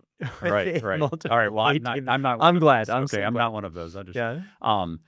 And this is a really historic week. A really historic week, because I woke up at 5 a.m. the day that, well, that was just yesterday, right, when the hostages were released. And it was very emotional. Yeah. Very, very emotional. So I just want to honor that happened this week with you. Yeah. And I never would have thought that, I didn't vote for Trump, but I never would have thought that would be the avatar that would get us there. Yeah. Yeah. And I have to be honest, like, it's pretty. And this is not a pro-Trump thing, because I'm independent, but I don't think Kamala Harris would have gotten us there. Well, so a lot of points there. So first, it's great that these 20 living hostages are home, and that's very, very meaningful. But it's just a very, very sad moment for all the hostages who were killed unnecessarily, for the Israeli soldiers, and for all of these Palestinian lives. Every single death, including Hamas terrorists, every single death is a tragedy. And even though for me, I apportion blame for all of these deaths, I mean, certainly Israel's not perfect, but I would say it's 85-15. 85% the responsibility of Hamas and 15%. But watching that video, the goal of Hamas wanted to make it impossible for Israel not to go to war, and they wanted to make it necessary for Israel to kill as many Palestinian civilians as possible. Because can you imagine how much fear you must have of Hamas? You're in your apartment, and your place is getting bombed, and you have little kids. And in the basement of your apartment is a door that goes into a tunnel that is 500 miles long, filled with unlimited food, unlimited water, and unlimited safety. Every single person in Gaza had easy access to these tunnels, and they could have had here's the alarm, everybody go down. That's exactly what they had in Israel. But for all of these years, rather than building any of that, they built these terror tunnels. And every single person in Gaza knew that it was safer for you to have your children in your building during a bombing raid going after terrorists than trying to get down into the tunnel, the door to which was in the basement of your building. I mean, that's really, really effed up. Yeah. I mean, coming to what you said about Trump, I'm a centrist Democrat, a liberal Democrat. I'm a very, very sharp and vocal critic of President Trump when he does bad things. But when he does good things, I want to be the first to say, hey, this is a good thing. I mean, I got a lot of attention at the time of the strikes, the U.S. military strikes on the Iranian nuclear sites. I thought it was terrific. I said very, very publicly then, Kamala Harris wouldn't have done it. Yep. She wouldn't have had the courage to do it. She didn't have the worldview about the role of the United States. It's not just the hostage deal. It's certainly the ceasefire, and it's great. I mean, Israel has pulled back to this 53% of Gaza, and is willing to go back. Do I think Hamas is going to do all of the things that it's required to do? I think it's very, very unlikely. But I think now the foundation is set for this next phase where I do think there's going to be, in very short order, some kind, hopefully, peace deals, maybe with Saudi, and maybe with Indonesia, maybe with Malaysia, expanding the range of this the Abraham Accords, and certainly the Emiratis, I think, are going to play a very constructive role in that process. And if things don't go well in Gaza, I think the feeling was, well, we're going to move forward without you, the Palestinian people. I mean, there's a bunch of these, I'll just shorthand call them idiots, here in the United States and in the West, the globalized, the Intifada people who functionally, in my view, have been functioning as terrorist auxiliaries. As a matter of fact, when they have the Hamas war plans, actually these people were part of the plan. The slogans that they were chanting were actually, in many cases, generated by Iranian intelligence. I mean, the whole thing is preposterous, and it's just beyond bizarre that when there was a ceasefire proposal on the table, these people weren't marching and beside themselves demanding that Hamas join the ceasefire. That they weren't continuously, every single day, condemning Hamas and calling for them to surrender and release all the hostages. But now, I don't think that the leaders of the Arab world could really care less about the Palestinian people. I care about the Palestinian people. I don't think Hamas could care at all. As a matter of fact, in their documents, their goal is to get as many Palestinian civilians killed as possible. So the tragedy for the Palestinians could well be that this story just moves on, and there is hopefully a more peaceful Middle East that looks more like the Gulf countries and less like the older, bigger Muslim countries in the Middle East, or like what Lebanon used to look like, maybe, and that the Palestinians aren't part of it. Mm-hmm. I think it's more. I have always supported a two-state solution. I'd like for the Palestinians to be part of it, but to do that, Hamas needs to be defeated, and the Palestinian, not just the leadership, the Palestinian society needs to come to terms with the idea of a two-state solution. And Israel has. And people say that, this idea, anybody who's making these claims about Israel and genocide is again, I'll use a term of art, it's Latin, an effing idiot. Mm-hmm. Because if Israel wanted to commit a genocide, it could be done in 2 seconds. There are more Palestinians. War sucks. Mm-hmm. We went to war with Japan and with Nazi Germany Right. until they surrendered unconditionally. We killed a ton of people. It's horrible. But there's no genocide. They could have done a genocide. They could have had that goal. It's very, very unfortunate. But Israel now really has a lot of work to do, because Israel it's not a Middle Eastern Sparta. It's dependent on its relationships with the outside world, and it is a threat as misinformed and ignorant as this globalized, the Intifada stuff is. It is very, very prevalent,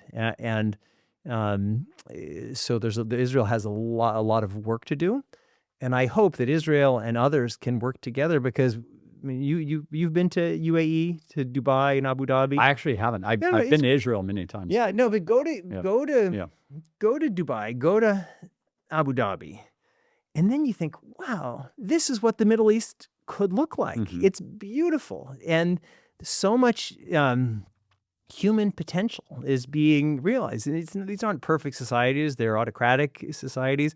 I'm involved with the Dubai Future Foundation. I went there once for our conference. It actually was exactly 2 years ago, and it was soon after October 7th. And there was a little note on my bed. I got in at like 2 a.m. Saying, we're sorry for the disturbance, but we have our 5K and 10K race happening in front of the hotel, and it starts tomorrow morning at 6 o'clock in the morning. And I thought, well, I'm not coming all this way and being woken up and having a race that I'm not participating in. Right. So I went on my phone. It turned out you could still register. Yeah. And so I slept for a few hours. I went down. It's really great. You just had your QR code, and they just scanned it just on the street and gave me the bib. And I ran. They had 250,000 runners. So Wow. 5x the New York Marathon. And it was a couple weeks or maybe a month after October 7th. And there weren't riots. There weren't globalized the Intifada. It was all these people of all different backgrounds and religions.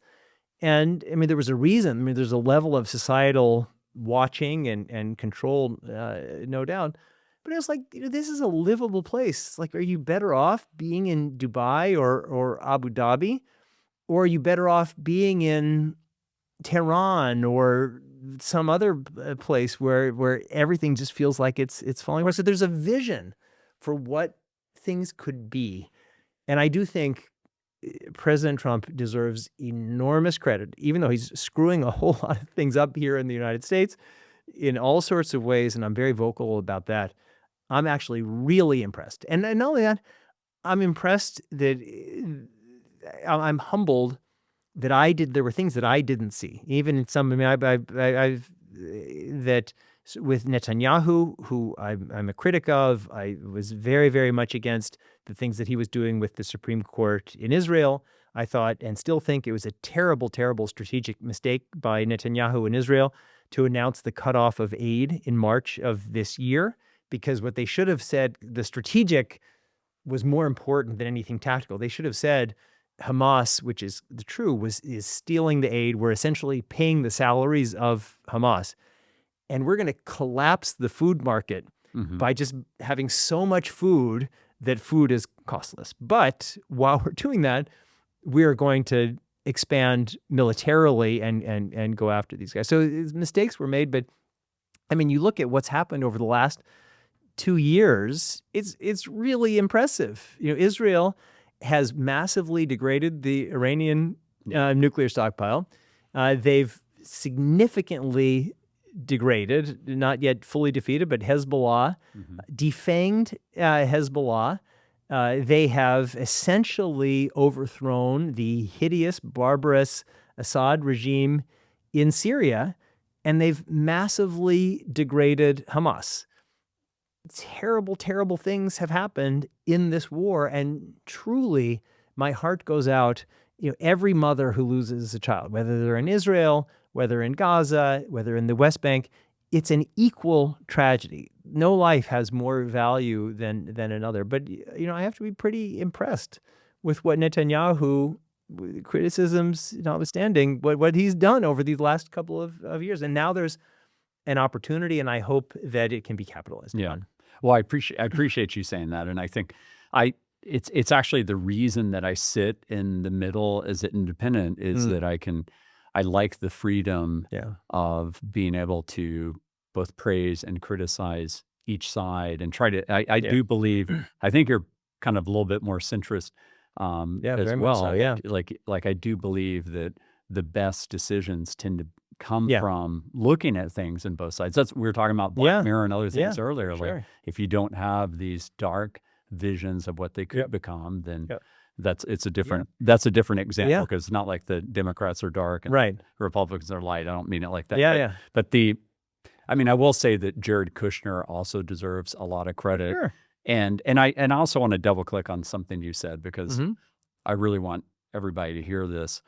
I absolutely want peace and prosperity for the Palestinian people. Of course. I absolutely want them to have all the prosperity of a country like Dubai or Abu Dhabi. I mean, these are countries where they have shown what happens when they turn towards capitalism. And the other thing is that, you know, we had World War II, we had the Holocaust. I mean, one thing that's really kind of shocking is that we're the same Jewish population right now than we were pre-Holocaust. Yes. So it took 80 plus years to get back to the same population. There's more Palestinians now than there were two years ago.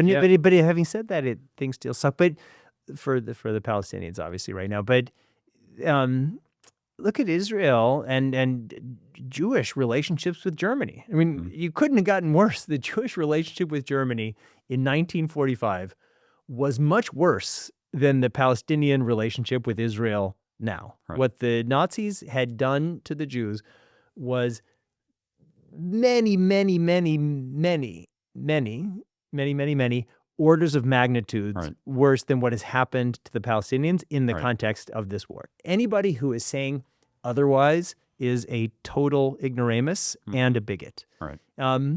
But when you look at what has happened, the depth and the quality of the relationship between not just Israel and Germany, but I spend a lot of time in Germany, and I have friends, good friends, whose grandparents were Nazis. And yet that we're both struggling with this same history, that we recognize that we're connected, it creates, in a way, a certain type of intimacy. And ironically, certainly with the Sephardic Jews and the Palestinians, it's like you drill down genetically, it's essentially the same people.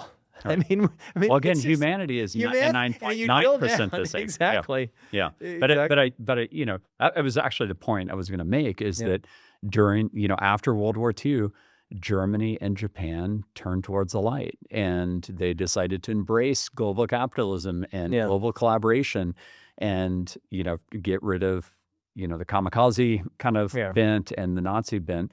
And as a result, they are the 4th and 5th largest economies in the world today. And the same thing could happen in Gaza if they turn towards the light. And it's going to be a tall order because there's been an indoctrination for 20 years for the people there. And one of the things that I've learned a lot through studying spirituality is that when you're aware of the actual programming that you have, and we all have a lot of programming. For sure. Yeah. To deprogram is very liberating.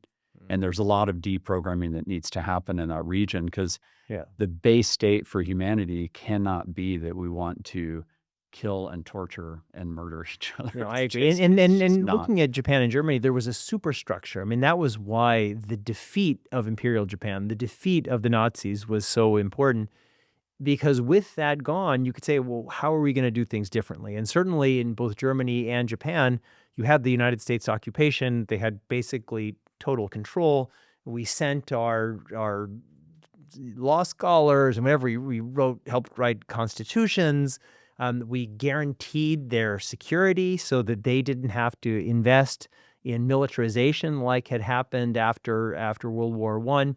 So there was a whole superstructure that made that turning possible. It wasn't inevitable that that shift would happen, and that shift hadn't happened after World War I because that superstructure wasn't there. And so that's why I'm not wildly optimistic, because somebody is going to have to pop this bubble of Hamas, of terrorism, nihilism, destructionism, eliminationism. In the Hamas charter requires the destruction of Israel. I mean, Hamas. It's not like there's a Sinn Féin version of that exists of Hamas, but unless that boil is lanced, it will metastasize, and so somebody is going to have to do it. Can this pressure of the United States and maybe Qatar and Turkey and others do it? I don't know. My guess is that the Palestinian people and the people of Gaza would love to do it, but they're not empowered to do it. And that's why today we're seeing executions on the street. I mean, we're seeing all these people. So that's what Hamas is saying, is don't get any ideas. Don't think that you're going to have some kind of organized movement against us. And I think that's going to be hard to counter. Yeah, very true. Well, I want to say that the title of your most recent book, Super Convergence, it really is a definition of what you are. I try. No, think about it. Try. Like you can cover geopolitics, like very articulately.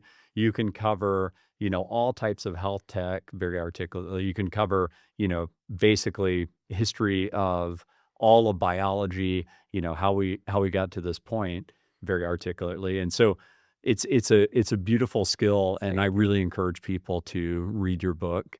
And it's kind of obvious to me. I usually ask this question, and maybe you want to answer it, but Sure. I think we've already covered it. what are you doing to make sure we make it? But I think it's pretty obvious. You're putting a lot of light out there with your work. Yeah, so I'm trying my best. I mean, I have as you can tell, an innate optimism.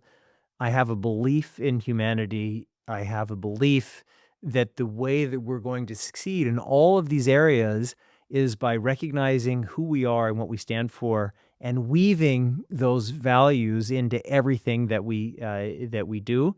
I mean, in earlier points of life, I mean, when I graduated from law school, I had offers to join law firms, and I thought, well, am I really going to join a law firm and just do some stupid stuff and charge people by the hour to do some kind of due diligence? I'm not doing that with my life, so I didn't do that. And then after I ran for Congress, I had an offer from McKinsey, and I was really tempted to do it. And I kind of looked at it and thought, well, all these smart people are working with McKinsey, and that would be really interesting. But like, well, what do? You kind of fly to Gary, Indiana, and you're in like a tile factory for 4 days a week, and you're figuring out how to make, more efficient purchases of glue or whatever, which are all wonderful things. I'm not against that. Well, am I really going to do that with my life? And then I was, for a relatively short period of time, I was a partner in a private equity firm, and I was doing that, and I was saying, well, I don't get it. So there's like this tile company in Indiana, and it's a family company, and now they're going to sell. And there's 20 different deal teams from these private equity firms, and everybody has, the people who work for the private equity firm, and they have the consultants, and they have the accountants, and they have the law firm, and everybody in the team was the valedictorian of their high school class, and everybody did really well in college, other than actually the private equity people. They were the guys jacking off on the lacrosse team, but everybody else, went to wherever, Harvard or Stanford, and they got there. And now we're competing to buy this tile firm in Indiana, when there's no cosmic difference really between which one of these deal teams wins. And I thought, well, wouldn't it be better? Why don't we have 2 deal teams? Why don't these other 18 deal teams say, like, hey, 9 of you go try to solve malaria. 9 of you go and do your Chad example. Say, like, can we put it together, some kind of systematic plan of how we can help Chad? It's like, so I just kind of structured my life for better and for worse. And sometimes I kick myself. Like, would it have killed me to work at Goldman Sachs for 15 years and then do this other stuff? But just think, like, what do I feel is the highest and best use of my time and energy? I mean, my girlfriend kicks me all the time. It's like, well, you're putting a lot of pressure on me because we got to eat.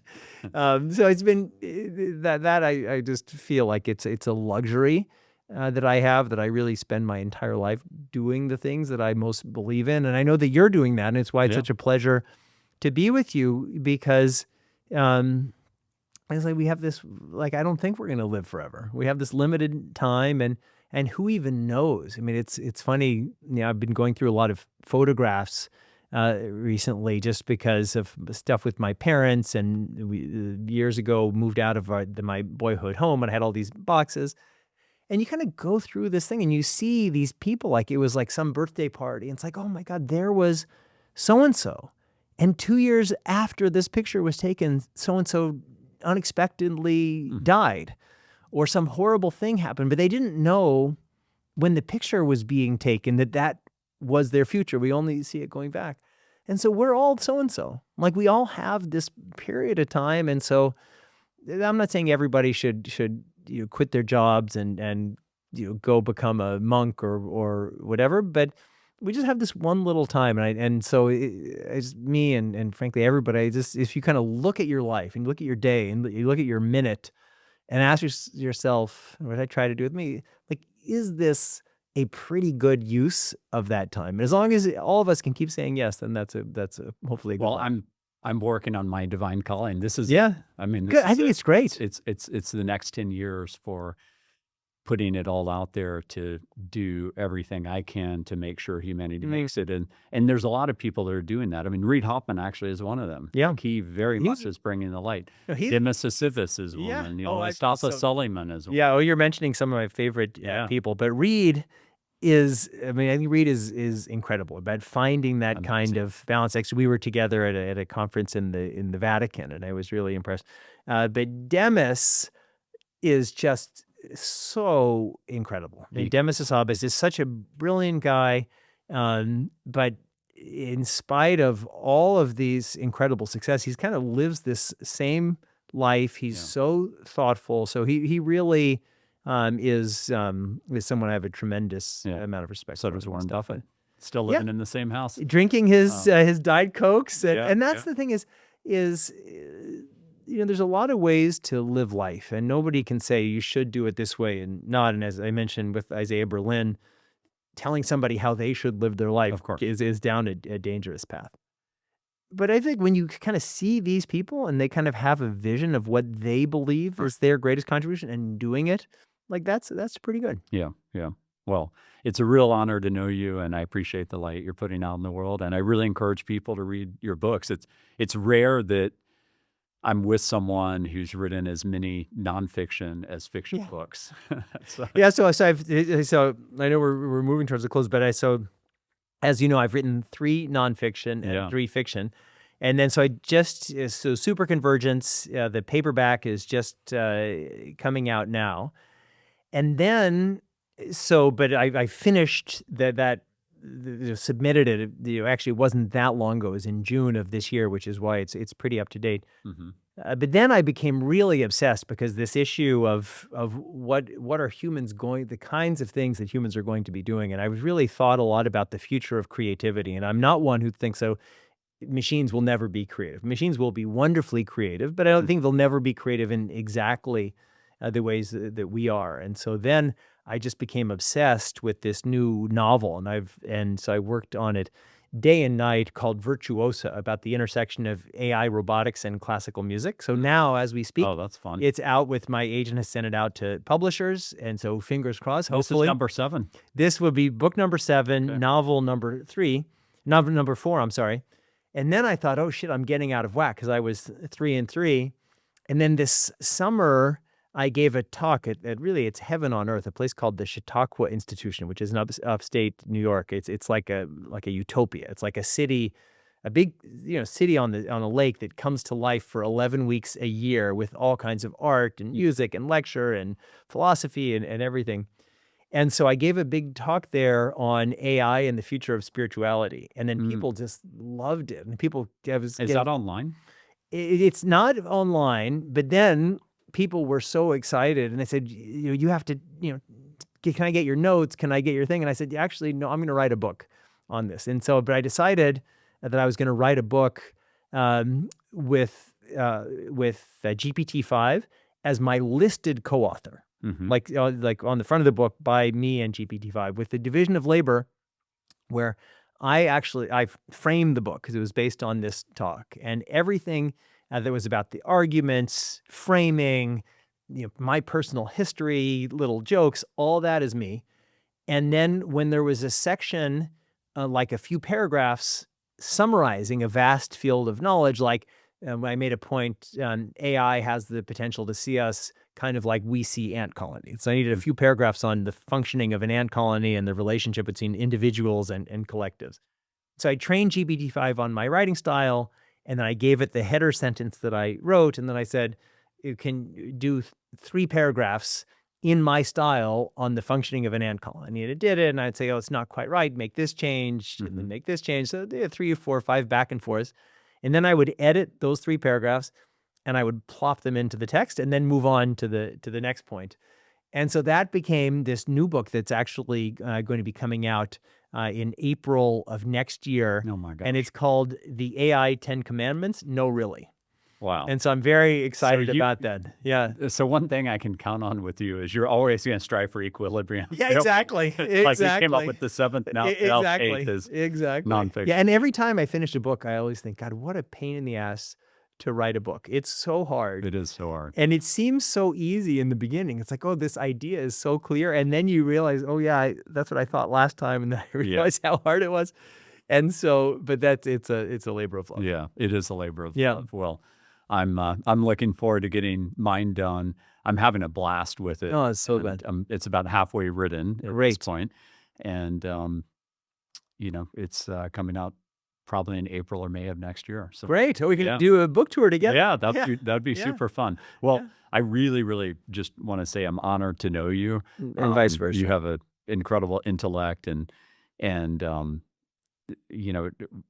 we were in the arena together after Yeah. October 7th, just trying to get people to think rationally Yeah. about what was being fought for. Yeah. We don't want to see the oppression of women, LGBT people, et cetera, in Gaza. Like there has to be a liberation. Yeah. And my biggest wish for them, I know you feel the same, is that they become as free as the citizens of, America, Israel, Yeah. a lot of these And- countries which yeah. have turned towards capitalism. And like I said before, it totally sucks. Whatever the justice, even if you think Hamas is 100% responsible for the war, which is almost how I feel.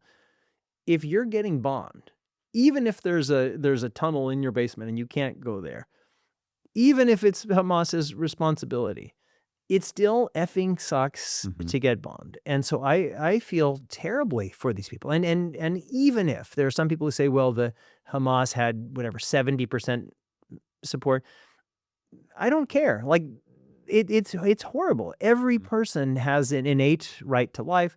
Every person has an innate right to education, to just realizing their potential. So even if, which I think this is largely, but not entirely, the responsibility of Hamas, this is an intertwined tragedy where, certainly there are people on both sides who have legitimate arguments. So I have always supported a two-state solution. I think that the Jews obviously have a very, very clear right to a state in this general area.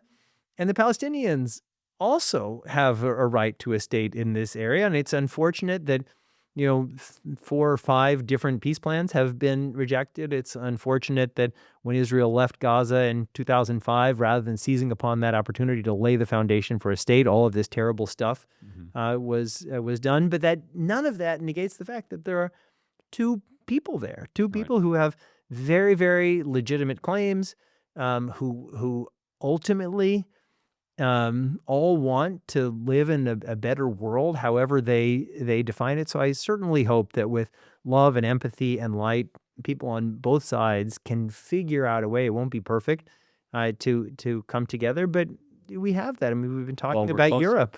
We're closer now than ever. And so this is a very historic week. Yeah, and you look at Europe. I mean, in 1945, if somebody would have said, oh, you're going to have a European Union and all these wars that have been going on for 1,000 years, and they had, they get names, like not during the time, but like now there's a thing with the 100 Years' War. They used to think it was 116 years, but now there's a new book that says, no, the 100 Years' War was 200 years. I mean, these guys were at war for hundreds and hundreds of years, and now there's a whole new history. And so new histories are possible for us on an individual level, on a national, international level, and as you've been talking about with consciousness, even on kind of a cosmic level. Nothing is fixed. As we started in the beginning, biology isn't fixed. This isn't the final form of whatever we're going to be. And so I think the more that we can have conversations like this, the more that people can open their minds, the more you could realize that we're not as stuck on any level as it may seem. But in order to get where we want to go, we have to open up a little bit. Yeah. Well said. Well, thanks again. Yeah, real honor. Thanks again, everybody, for tuning in to Love Conquers Fear, podcasts on the road. We have one more here in New York City, and then I'm going to San Francisco next week for TED AI and recording with several of the top investors out there. Stay tuned, and thanks a lot again for all of the shares and all you're doing to get the word out. I'm self-funding this. There's no advertising. I'm doing this solely for impact. And I should say that this is my Henry Crown Fellowship project number 2, Wow. which is pretty cool. So thanks again.